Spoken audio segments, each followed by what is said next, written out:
Item ಯಾವುದೇ ಇರಲಿ try ಮಾಡಿ ಆಚಿ ಚಿಕನ್ ಮಸಾಲಾ. ಆಚಿ ಚಿಕನ್ ಮಸಾಲಾ. ನಮ್ಮ ಜೊತೆಗೆ ಪ್ರಮೋದ್ ಮುತಾಲಿಕ್ ಅವರೇ ಸಂಪರ್ಕದಲ್ಲಿದ್ದಾರೆ. ಈಗ ಮುತಾಲಿಕ್ ಸರ್ ನಮಸ್ಕಾರ. ನಮಸ್ಕಾರ.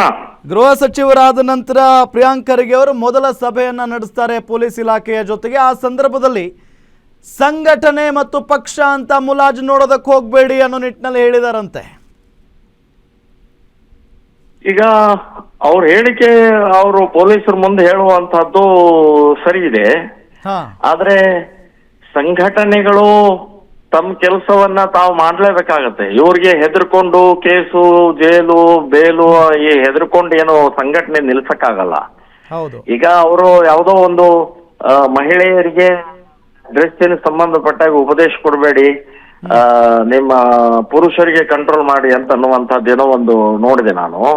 ಅದೇ ಹೆಣ್ಣು ಮಕ್ಕಳ ಬಟ್ಟೆ ಬಗ್ಗೆ ಮಾತನಾಡೋದು, ಹೆಣ್ಣು ಮಕ್ಕಳು ಪಾರ್ಟಿ ಮಾಡಿದ್ರೆ ಅವ್ರ ಮೇಲೆ ದಾಳಿ ಮಾಡೋದು, ಇದನ್ನೆಲ್ಲ ಯಾವುದೇ ಕಾರಣಕ್ಕೆ ಸಹಿಸ್ಕೊಳ್ಬೇಡಿ ಅಂತ ಹೇಳಿದ್ದಾರೆ. ನಾನು ಹೇಳೋದು ನಮ್ಮ ಕೆಲಸ ಹಿಂದೂ ಸಂಘಟನೆ ಕೆಲಸ ಹಿಂದೂ ಸಂಘಟನೆ ನಾವು ಮಾಡ್ತೀವಿ.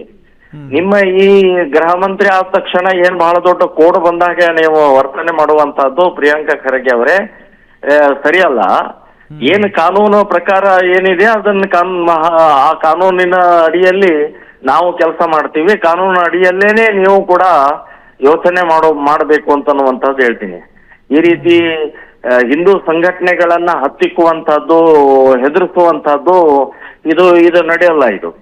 ಇದು ನಾವು ಬಹಳ ವರ್ಷದಿಂದ ನೋಡ್ತಾನೆ ಬಂದಿದೀವಿ. ಸೊ ನಮ್ಮ ಕೆಲಸವನ್ನ ನಾವು ಮಾಡ್ತೀವಿ. ಇವತ್ತು ಲವ್ ಜಿಹಾದ್, ಹಿಂದೂ ಹೆಣ್ಣು ಮಕ್ಕಳ ಅಪಹರಣದ ಸಂಬಂಧಪಟ್ಟಾಗ ನಾವು ಜಾಗೃತಿ ಮೂಡಿಸ್ಬೇಕಾಗಿದೆ. ಹಿಜಾಬಿನ ಸಂಬಂಧಪಟ್ಟಾಗೆ ನಾವು ಜಾಗೃತಿ ಮೂಡಿಸ್ಬೇಕಾಗಿದೆ. ಹೇಗೆ ತಾರತಮ್ಯ ನೀವು ಮಾಡ್ತೀರಿ ಅಂತನ್ನುವಂಥದ್ದು. ಇನ್ನು ದೇವಸ್ಥಾನ ಪಾವಿತ್ರತೆ ಉಳಿಸುವಂತ ದೃಷ್ಟಿಯಿಂದ ದೇವಸ್ಥಾನದಲ್ಲಿ ಯಾವ ಡ್ರೆಸ್ ಕೊಡಬೇಕು ಇರಬೇಕು ಅಂತನ್ನುವಂಥದ್ದು ಹೇಳ್ತೀವಿ. ಇನ್ನು ಮಹಿಳೆಯರು ಪಬ್ಬು ಕ್ಲಬ್ಬು ಈ ರೀತಿಯ ಬಾರ್ಗಳಿಗೆ ಹೋಗಿ ಕುಣಿದಾಡಿ ಎಲ್ಲ ಸಂಸ್ಕೃತಿ ಹಾಳು ಮಾಡುವಂತ ನಾನು ಹೇಳೋದು ಮಹಿಳೆಯರಷ್ಟೇ ಅಲ್ಲ, ಪುರುಷರು ಕೂಡ ಅಷ್ಟೇ ನಾನು ಹೇಳೋದು.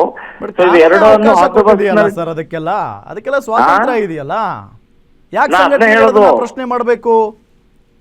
ನಾನು ಅದನ್ನೇ ಹೇಳೋದು, ಸ್ವಾತಂತ್ರ್ಯ ಸ್ವೇಚ್ಛಾಚಾರ ಆಗಬಾರ್ದು. ಸ್ವಾತಂತ್ರ್ಯ ಅದಕ್ಕೊಂದು ಚೌಕಟ್ಟು, ಅದೊಂದು ಹದ್ದು ಬಸ್ನಲ್ಲಿ ಸ್ವಾತಂತ್ರ್ಯ ಇರ್ಬೇಕು. ಏನ್ ಬೇಕಾದ್ ಮಾಡಿದ್ರೆ ನಡೆಯುತ್ತೆ, ಅದು ಸ್ವಾತಂತ್ರ್ಯ ಅಲ್ಲ. ಅದು ಸ್ವೇಚ್ಛಾಚಾರ ಅಂತವ್ರೆ ಅದಕ್ಕೆ. ಸೊ ಅವ್ರು ಯಾವಾಗ್ಲೂ ಹೇಳೋದಷ್ಟೇ. ಇದನ್ನ ಯಾರು ಹಿಂದೂ ಸಂಘಟನೆಗಳಿಗೆ ಈ ಜವಾಬ್ದಾರಿ ಯಾರು ಕೊಟ್ಟಿದ್ದು? ಈಗ ಜವಾಬ್ದಾರಿ ಕೊಡುವಂತದ್ದು ಬಿಡುವಂತದ್ದು ಈ ದೇಶದಲ್ಲಿ ನಮಗೆ ಸಂವಿಧಾನ ಹಕ್ಕು ಕೊಟ್ಟಿದೆ.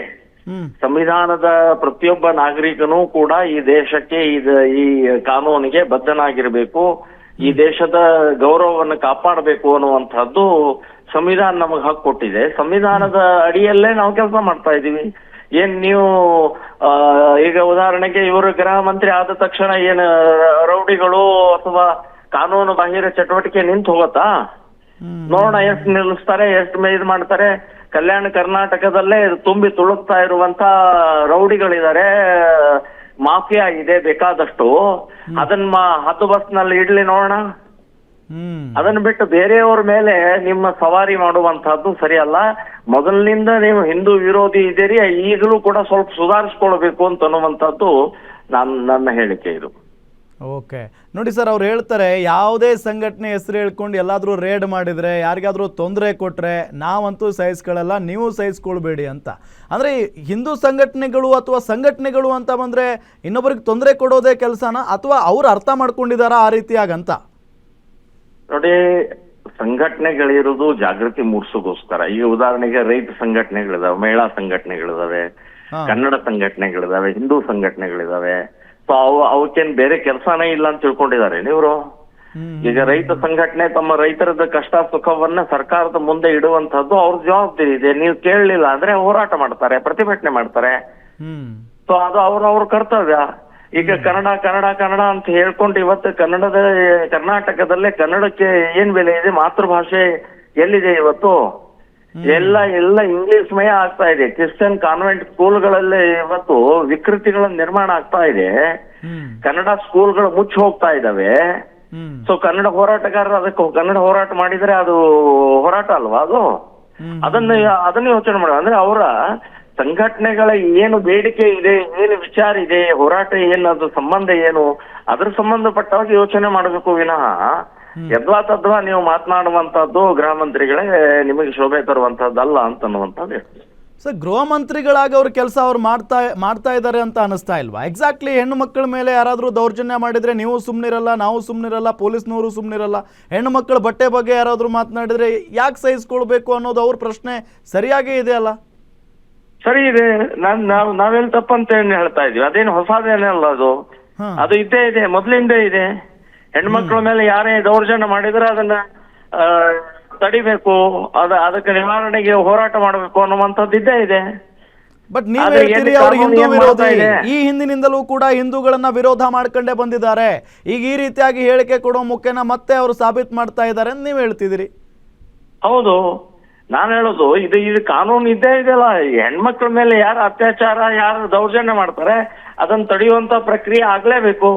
ಕಾನೂನು ಮಾಡ್ತಾ ಇಲ್ಲ, ಕಾನೂನು ಮಾಡೋದಲ್ಲ. ಈಗ ಎಷ್ಟು ಪೊಲೀಸ್ ಸ್ಟೇಷನ್ದಲ್ಲೇ ರೇಪ್ಗಳಾಗಿದ್ದಾರೆ, ಎಷ್ಟು ಪೊಲೀಸರೇ ಅಪಹರಣ ಮಾಡ್ಕೊಂಡಿದ್ದಾರೆ. ಇದು ಮೊದಲು ಈ ಪೊಲೀಸ್ ಡಿಪಾರ್ಟ್ಮೆಂಟ್ ನಲ್ಲಿ ಭ್ರಷ್ಟಾಚಾರ ಇದೆ, ತುಂಬಿ ತುಳುಕ್ತಾ ಇದೆ. ಇವತ್ತು ಡ್ರಗ್ ಮಾಫಿಯಾ ಇದೇ ಪೊಲೀಸ್ ಡಿಪಾರ್ಟ್ಮೆಂಟ್ ಇಂದ ಗೃಹ ಇಲಾಖೆಯಿಂದನೇ ನಡೀತಾ ಇದೆ.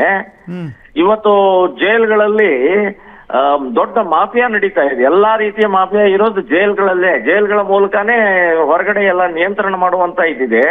ಸೊ ಗೃಹ ಇಲಾಖೆ, ಗೃಹ ಮಂತ್ರಿ ಅಥವಾ ಇದು ಪೊಲೀಸ್ ಡಿಪಾರ್ಟ್ಮೆಂಟ್ ಏನ್ ಮಾಡ್ತಾ ಇದೆ ಹಾಗಾದ್ರೆ? ಯಾಕೆ ಇಷ್ಟು ದೊಡ್ಡ ಪ್ರಮಾಣದಲ್ಲಿ ಡ್ರಗ್ಗಳು ಇವತ್ತಿಗೂ ಕೂಡ ಹೈಸ್ಕೂಲ್ ಮಕ್ಕಳಿಂದ ಹಿಡಿದು ಮೆಡಿಕಲ್ ಕಾಲೇಜ್ ವರೆಗೆ ಯಾಕೆ ಹರಡ್ತಾ ಇದೆ ಅದು ವಿಷ?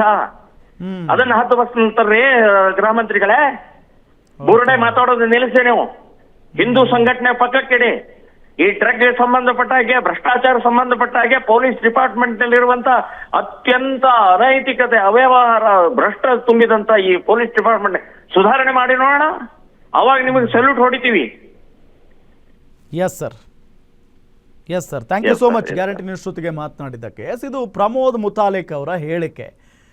ಸೊ ಗೃಹ ಮಂತ್ರಿಗಳು ಏನಿಂದಲೂ ಕೂಡ ಹಿಂದೂ ವಿರೋಧಿನೇ ಆಗಿ ಬಂದಿದ್ದಾರೆ. ಈ ಗೃಹ ಮಂತ್ರಿಗಳಾದ ನಂತರ 2 ಕೊಂಬು ಬಂದುಬಿಟ್ಟಿದೆಯಾ ಅವರಿಗೆ ಅನ್ನೋ ನಿಟ್ಟಿನಲ್ಲೆಲ್ಲ ಹೇಳಿಕೆ ಕೊಟ್ಟರು. ನೋಡೋಣ ಮುಂದೆ ಏನಾಗುತ್ತೆ ಅಂತ ಹೇಳಿ.